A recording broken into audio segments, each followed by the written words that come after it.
Confédération paysanne. Syndicat pour une agriculture paysanne et la défense de ses travailleuses et travailleurs.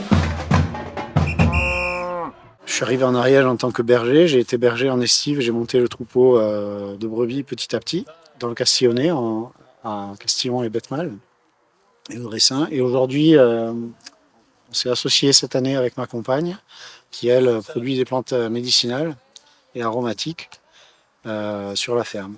On transhume en cœur de zone à ours, donc on est très confronté à la prédation. On a mis en place un certain nombre de mesures de protection à l'échelle de l'estive, à l'échelle de l'exploitation. Donc, on a des chiens de protection, des clôtures, le travail de berger. Donc, je suis François Thibault, je suis donc, paysan adhérent à la Confédération paysanne et j'ai en charge le sujet de prédation. Sur ce sujet, la Confédération paysanne, elle est mobilisée depuis très longtemps, notamment depuis les mobilisations de 2016-2017, avec des avancées, c'est-à-dire la mise en place de l'effarouchement.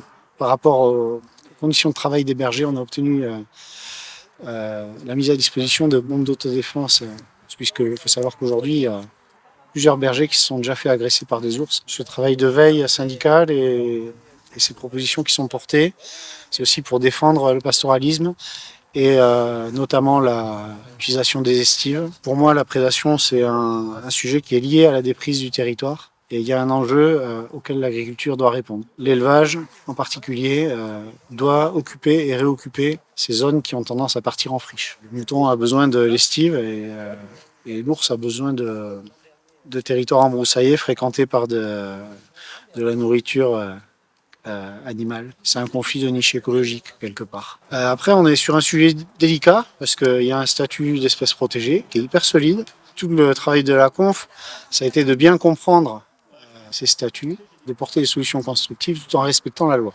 Il y a un gros problème aussi qui vient avec la prédation, c'est que quand on équipe sa ferme de moyens de protection, clôture et chiens de protection, on se retrouve face à des conflits d'usage. Comment on évolue aujourd'hui en tant qu'habitant, en tant qu'acteur, en tant qu'éleveur, en tant que je ne sais pas moi, chasseur, randonneur, dans un pays dans lequel les ours sont présents en nombre. Nous, on demande que l'État fasse des campagnes de communication auprès des randonneurs, auprès des touristes, auprès des élus locaux, que l'État pose un cadre pour préserver un vivre ensemble qui, à la base, était facile en Ariège, en fait.